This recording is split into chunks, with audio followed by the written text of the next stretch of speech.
welcome to the Motorsport Coaching Podcast, sponsored by Motivate Training and Management. This is a podcast where we talk to drivers and industry experts to help you maximize your performances on and off the track. Let's get started with today's show.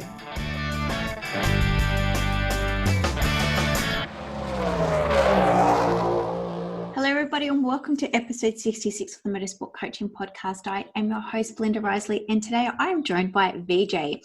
Vijay is from India and has a very long surname, which I'm not even going to try and pronounce, but Vijay was happy for me just to introduce him as Vijay. And for those who don't know Vijay, he's an active member inside our Motorsport Fitness page as he is a biomechanic.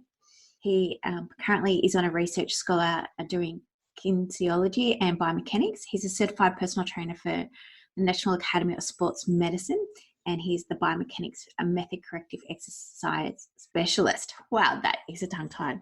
The audio is not that great, unfortunately.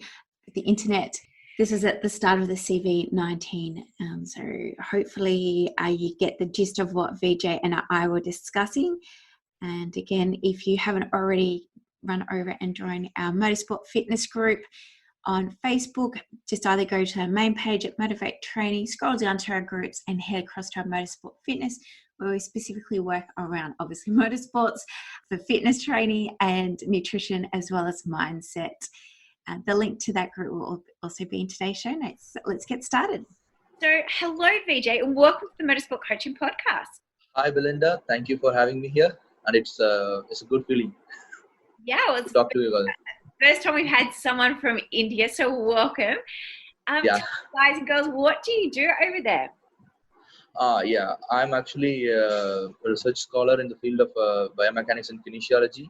I also work, currently I'm focusing only on my research, but I used to work with athletes as a strength and conditioning coach, as a high performance coach for an array of athletes like table tennis, badminton, motorsport, and even cricket. Currently, I'm working on my research. I'm just getting into athletics, like long jump and running for the like sprinters.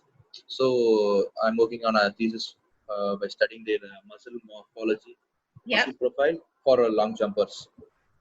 Wow! And are you an athlete yourself, or is it just something that you're interested in? I used to be an athlete during my high school days, and after that I lost touch for some time. I used to, play the some recreational stuff, and I got into, a bodybuilding, like the age craze thing. Yeah. I was just shuffling back and forth between different sports. Like I tried MMA for a small time, then I got injured a little. And then I came back and I got into, okay, maybe I should get into this field for strength and conditioning, so that I don't let others get injured like how I did because of my stupidity and fragile ego. Oh, yeah, that's fantastic. So you were just mentioning off air that motorsport's quite a new sport over in India. How long has it been going for? Up to my knowledge, I think since 1987 or 89, I guess it has been going well. First, it was started as a between small group of people, like it was used to be recreational, and then over the years, since 2000, I think it gained big momentum, and once Karting got into F1. The craze of motorsport picked up a little in India, and even they had a booth international circuit in Delhi where F1 took place. And after that, the momentum got reduced for some time, and now it's been picked up again. So that's a good sign actually. Yeah, and do you have, sorry? Yeah. Tell me. Do you have karting over there as well? I'm sorry? You have go-karting over there as well? Yeah. There is go-karting. I have tried go-karting here myself. And the place, my hometown is Coimbatore. It's a small town in southern India, and this town is actually where the motorsport industry, started in India. There are lots of races from here. Even Karting is from my town. Yep. So the craze for motorsport is much bigger in my town than in the other other parts of India. Well, like Yeah, we have a place. uh, we have our own circuit, uh, our own racing track here, Curry Yep. Motor Speedway. It's a small track, but people race around there. You can find many racers there. So And so, Vijay, what does a biomechanist do or study? yeah, as a biomechanist, we study the forces acting on a biological body. In this case, a human body. So there are two aspects to biomechanics, like internal biomechanics and external biomechanics. If you take, for example, a race car driver. The internal biomechanics is his muscle forces, the joint forces that is happening inside his body, and how the force is distributed. And the external biomechanics is the study of the air hitting his body, the G force acting on him, like the external forces, and how it affects the body and how the body behaves to the force. So that's what we do as a biomechanist. We study the force and how the force impacts the performance, Yep. and how can we help the athlete by optimizing the force which falls on him. So even the force he exerts from his body.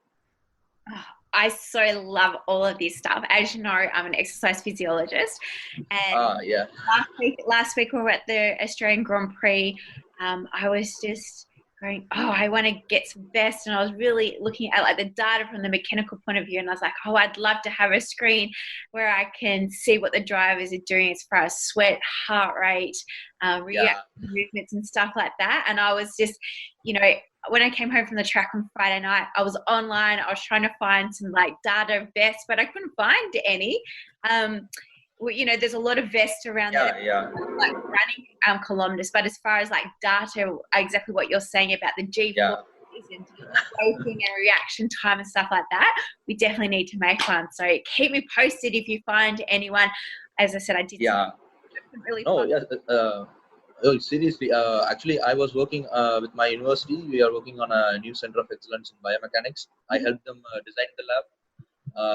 With the I designed the entire building, the 3D building, and we have been working on fixing the force plate, the eye trackers, and all those stuff. And if all goes well, even we'll be having our own EMG and IMU systems. Yep. And we are planning. I'm actually planning to use it to on a racer to get real time data on how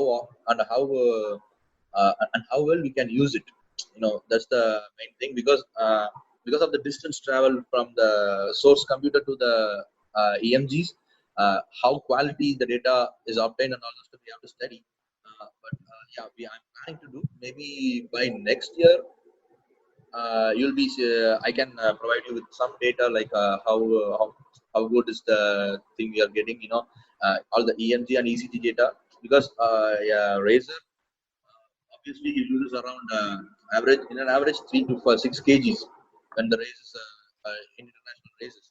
And I want to get into the factors like which contributes the most, so that we can plan the strength and conditioning sessions more accordingly.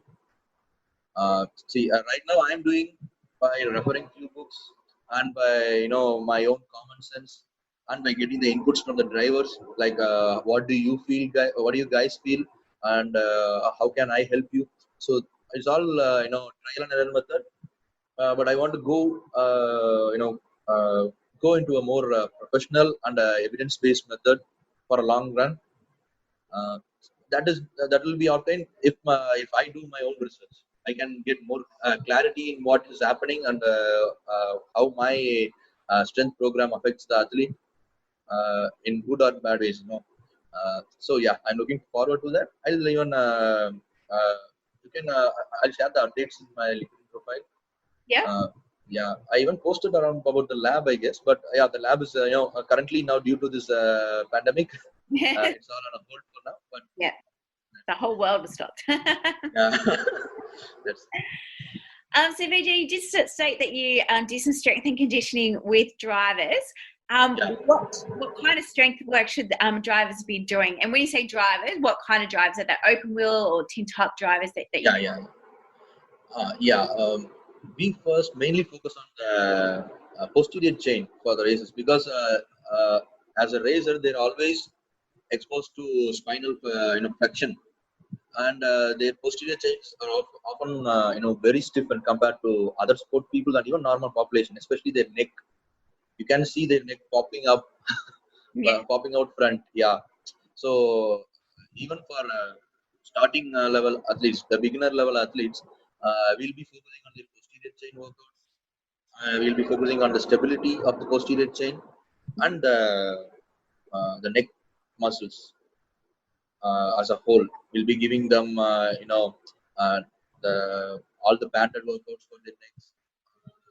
That's the main thing we focus on because we have to start from the beginning so that they don't develop a very stiff back and neck, Yes. because it's a killer for them.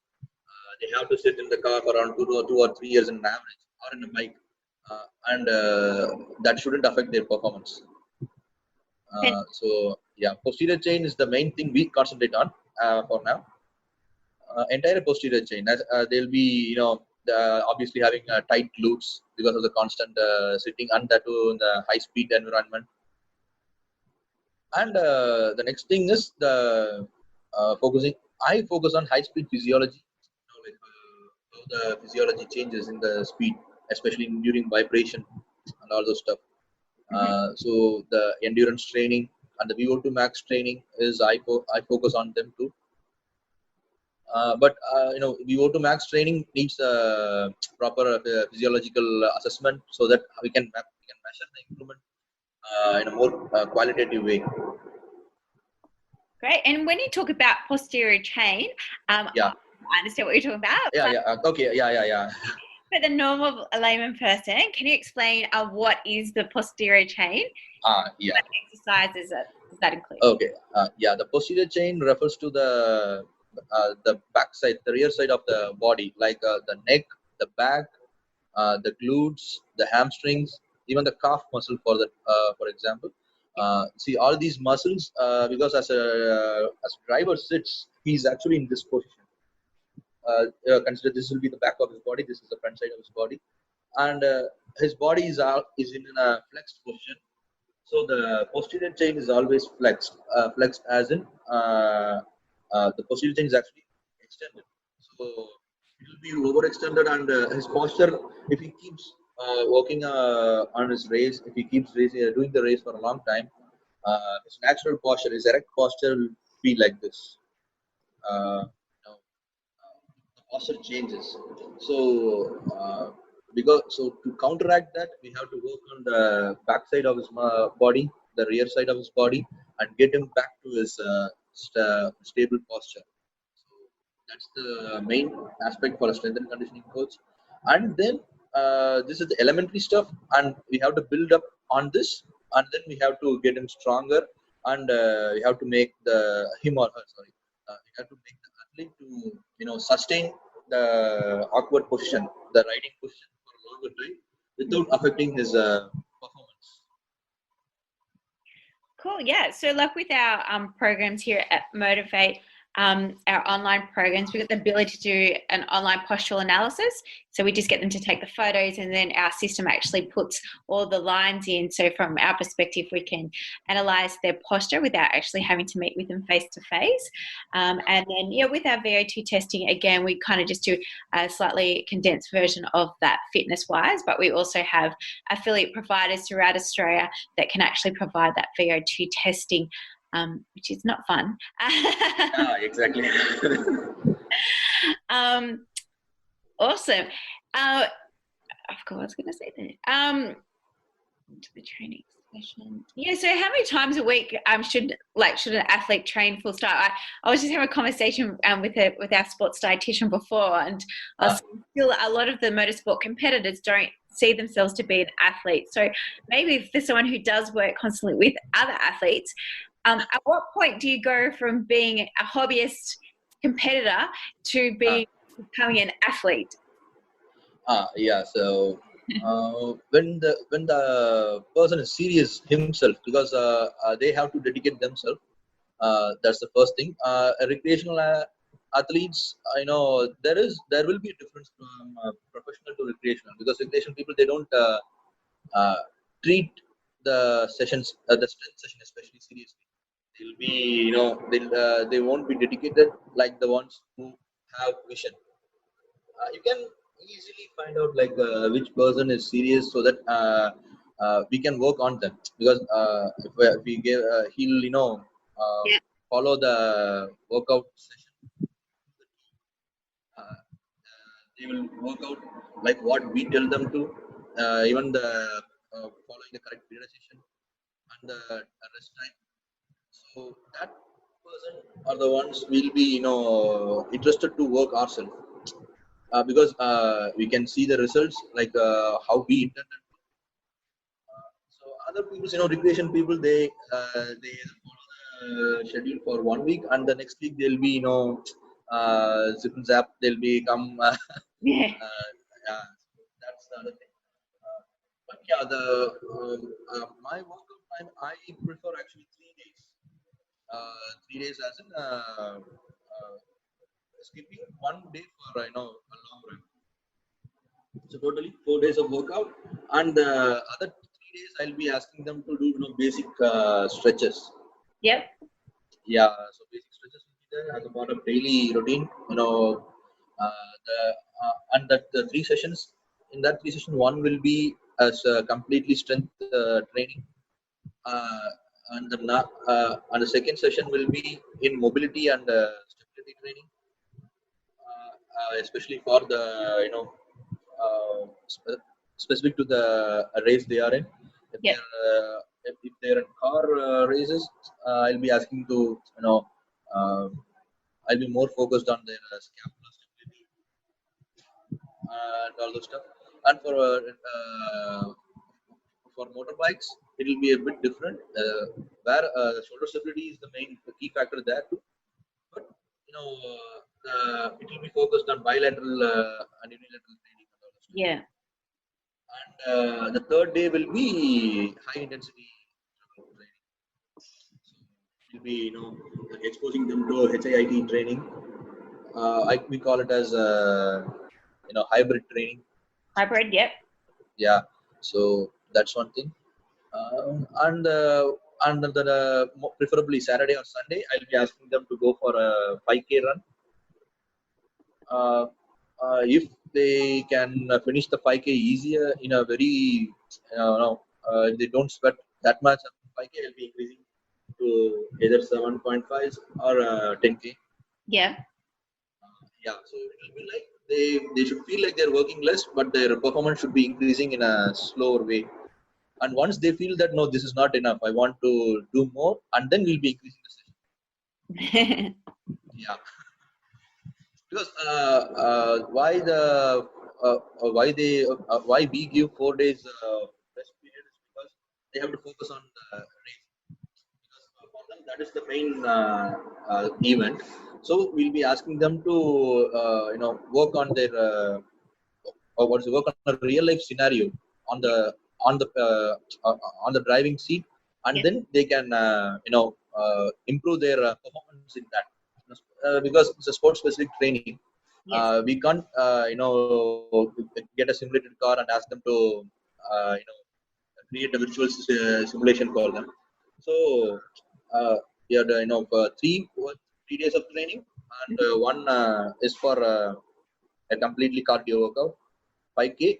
Sometimes, in a rare occasions, it's 10K. Yeah. And do you have many motorbike tracks over there? You were just talking about motorbike riders. Or is it those? Yeah. Yeah, there is one in my city, Coimbatore, and there is in Chennai. It's in the same state as in Tamil Nadu. In Chennai, there is a separate track, and then there is one track in Delhi, New Delhi, the both international circuit, and there is one in Bangalore. Oh, wow. There's a few tracks there. Yeah. So Vijay, you covered a lot about the training aspect. That's fantastic. Really appreciate all of those tips. What about mindset training? Do you guys come in biomechanics? Yeah. First aspect is, the reaction time. Yep. You can hear me. Yep. Yeah. We work on reaction time trainings, and then am I audible? That's right. Yeah, yeah. So the reaction time training is one thing, and then we'll be focusing on the other parts of some the mental conditioning, like visualization techniques, but and even for even we work on the depth and perception training, because at high speed the depth perception is actually a good thing, Mm-hmm. like where the other car is and how far. He should, the driver should have a mind, the mental mapping, like how far the other car is and all those stuff. We'll be discussing with by using the other race videos available. We'll be just asking, making them to get used to the training, because while on track he can't think like that. So we have to use the outer situation to make him to help him how he should think, Yep. so that it helps him in a long way. Yeah. And especially we work on the reaction time thing.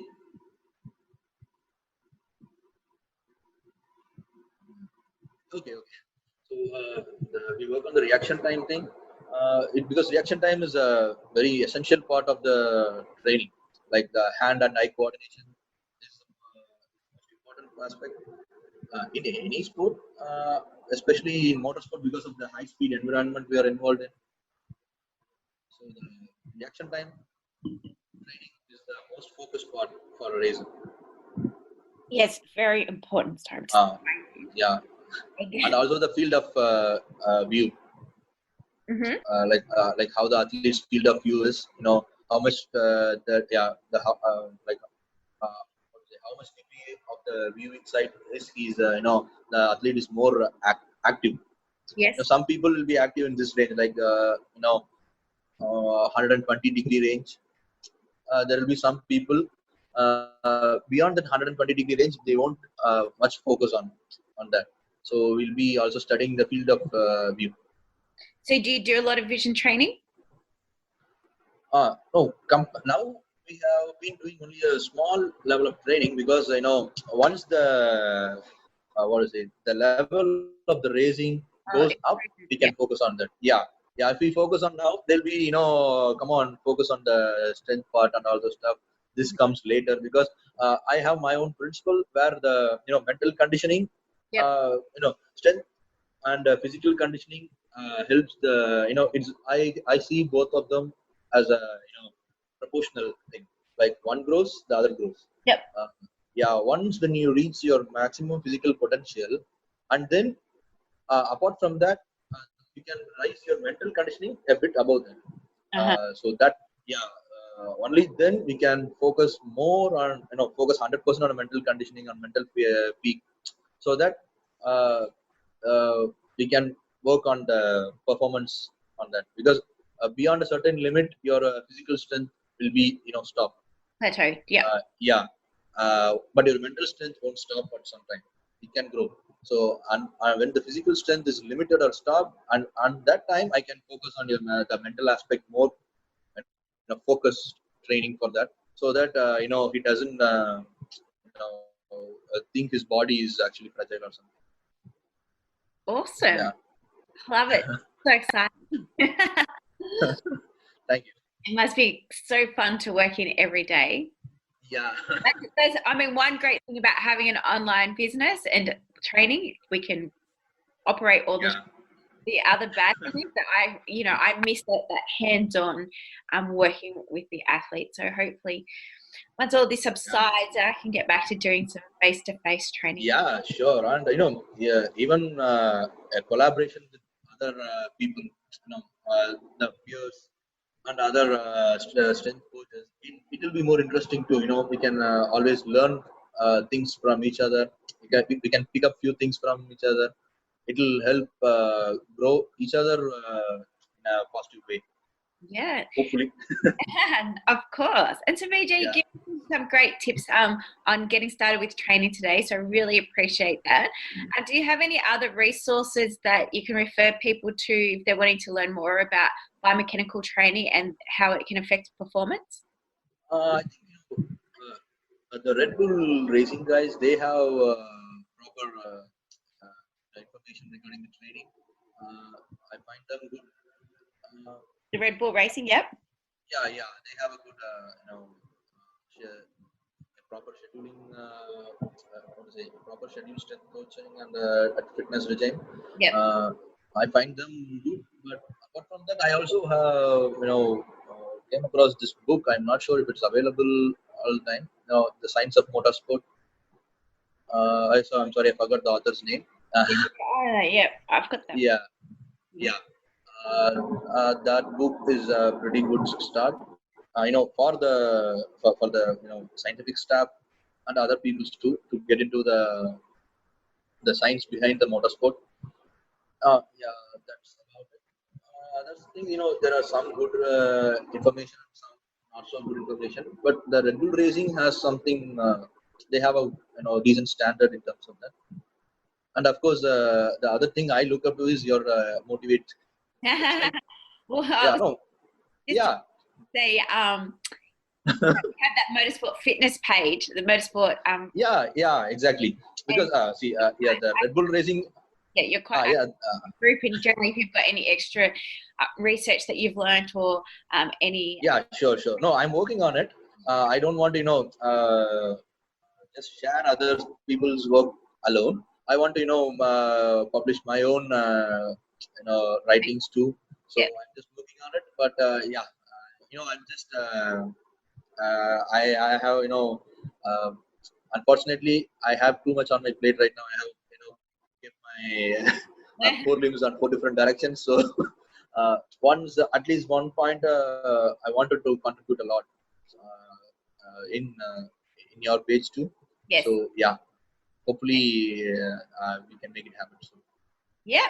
As soon as you get that content done, the pages there ready for you, Vijay, to drop all of that information that you're learning. Can't wait to see what you come up with.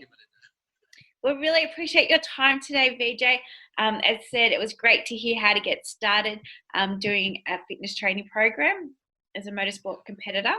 And we look forward to seeing your reports when it comes out. Sure. It'll be my pleasure. Fantastic. All of Vijay's contact links will be in today's show notes.